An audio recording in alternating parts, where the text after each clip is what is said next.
Federal Drive is presented by GEHA, Government Employees Health Association, proudly providing health and dental benefits to federal employees and their families. Visit GEHA.com. The regulations for grants management are getting their second major rewrite in 2 years. The Office of Management and Budget has 3 main goals in its proposed rewrite of 2 CFR 200, including improving the transparency and accountability of grant awards. Federal News Network's executive editor, Jason Miller, joins me now to discuss what the proposed changes say and would mean for agencies. Jason, thanks for being here. Always a pleasure, Terry. What are OMB's 3 big goals for the new grant regulations? Well, these new regulations are really implementing the changes President Donald Trump outlined in his August executive order, improving oversight of federal grant making. It also addresses things that maybe weren't necessarily in the EO as well. But let's be clear, OMB released this 400-page plus rewrite just last Friday of the uniform administrative requirements, cost principles, and audit requirements for federal awards. So, Terry, there's so much in here and there's a lot to go over, but let's try to pare it down a little bit. OMB says it's making changes that will, 1, promote more transparency, accountability, and oversight for federal awards. 2nd, they're proposing to further clarify the regulatory status of OMB requirements and how future updates to the government-wide requirements will happen. And then finally, OMB also proposes changes that they say will reduce recipient burden. So there's a lot there. So I'm not going to be able to cover everything in this 400-page. Let me just offer a couple of highlights, things that folks have pointed out to me. So one change, as an example, would eliminate the use of what they call fixed amount awards and subawards. OMB says this can limit transparency, hinder effective oversight. They say, for example, under fixed amount awards, there is no expected routine monitoring of actual costs incurred by the recipient or subrecipient, so therefore no financial reporting is required. They just give you the money and tell you to go make good. Another big change would be the idea of termination of grants. Now, this will bring it more in line with the termination of contracts. Basically, hey, government doesn't like what you're doing. Hey, the government's not happy. Hey, the government no longer needs the service you're providing. In contracting world, you can terminate for convenience. And, in some ways, this change is also responding to a lot of the criticism that we've seen over the last year, specifically, for instance, ending grants for USAID. A third area of the proposed rule is saying that this thing called 2 CFR 200 applies across all government, and agencies should follow it. Now, this has always been the case in many ways, but like with contracting, agencies say, okay, we'll take the basics of 2 CFR 200 and then create our own version of it. Think of it as the Federal Acquisition Regulation, and then DoD has the DFARS. A lot of grant-making agencies had their own version of their 2 CFR 200. And what this is basically doing is saying, hey, we're putting a lot of burden on grantees. Imagine, you have one set of rules for NIH and another for FDA and a third one for NSF. This will cause cost and time considerations. Those are just huge for a lot of grantees. So OMB is trying to say, hey, we're going to try to create some standardization and some consistency across the government.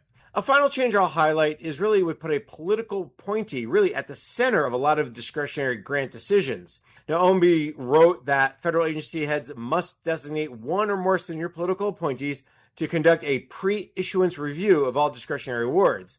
Now, this is a big change because OMB basically wants to ensure that the grants that the agencies are handing out meets the policy objectives of the administration. And, of course, by putting a political appointee at the center of that, they're ensuring the administration's priorities and goals are being addressed. Terry, there's so much more in there, but this gives you a sense of some of the big major changes. Jason, OMB just rewrote these regulations in 2024. So what has happened in just 2 years to warrant a 400-page rewrite? That is absolutely right. In 2024, OMB updated the regulations for the first time in 4 years, but really, though, it was a significant update for the first time in a decade. That 2024 rewrite focused on grant-making applications, making them more understandable, using things like plain English, improving the grant applications access for underserved communities. I mean, it really was an overhaul, but in a much different type of way.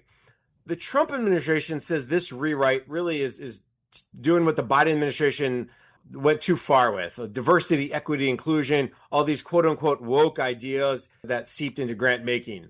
In fact, Terry, if you read through this, the first, I would say, 20 pages of this rewrite talks about all the problems that the Biden administration made during what they, again, this Trump administration calls the wokeness, the DEI focused areas of grant making. And a lot of these changes that the OMB is proposing, they believe will remove these DEI concepts and really prohibit agencies from applying these identity-based concepts to grants going forward.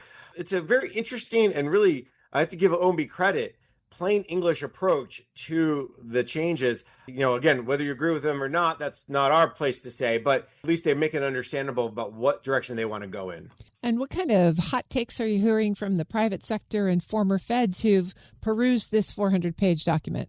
I think hot takes is a great way to put it. There's so much in here, and everyone I've talked to is like, well, I'm just digging in, or I'm just kind of giving you some initial thoughts. But I talked to two experts who follow this closely. Brett Fishman is the Director of Grants Management Solutions for F1 Consulting. She also previously served as the Deputy Assistant Secretary for Grants Management at the Department of Education. Now, she pointed to a couple things. One big one was this regulatory structure change, making, again, 2 CFR 200 the main grants regulation across all of government. She says this will enable OMB to issue amendments to grant regulations that will automatically affect how agencies implement grant systems.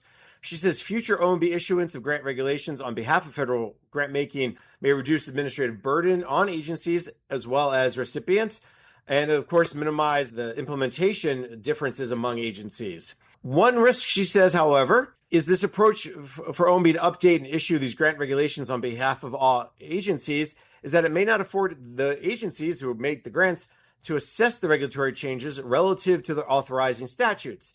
They may have to issue deviations to OMB regulations, and that may be required by law, again, adding more time and more complexity to this. I also talked to Dan Ramish. He's a partner at Haynes Boone. He's been on your show many times talking about contracting law. He says his area that he thought really stood out to him was the focus on the termination rules. Again, we mentioned that earlier, Terry, about how they're more in line with contract termination requirements.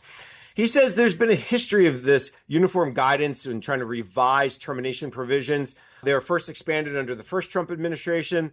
Then the Biden administration also imposed some constraints during their revisions. But he says this new effort, this proposed changes, really expand the termination rights. The expansion has given agencies more discretion to terminate if it's in the quote-unquote best interest of the federal government. He says this is intended to give agencies a freer hand to terminate grants. Now, the rewrite does acknowledge that the program legislation is a limiting factor of the government's right to terminate grants agreements. So at least they're saying, hey, if in law it says to do something, we still have to follow the law.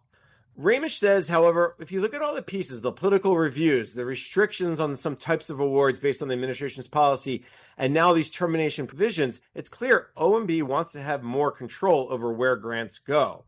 And one big question out there is still, well, what does terminations based on the failure to effectuate programs of agency priorities really means? There's been a lot of litigation about what that is. So if a new administration comes into power, is that enough to justify a termination? That's one of the questions I think that's before courts today. One of the ways the Biden administration required termination rights was to add it into the front end of an award. So Terry, if you are applying for award, those provisions are there. We could unilaterally terminate this grant if we believe it's not in the best interest of the government. But if it's not in there, then there's an argument to be made that says you don't have that right to terminate. Again, a lot of this is trying to broaden agency discretion and for grounds which they can terminate grants. Terry, there's so much more to cover, but I think these are some of the big highlights. That's Federal News Network's executive editor, Jason Miller. Jason, thanks for bringing us this story. Always a pleasure, Terry. You can find his full story at federalnewsnetwork.com.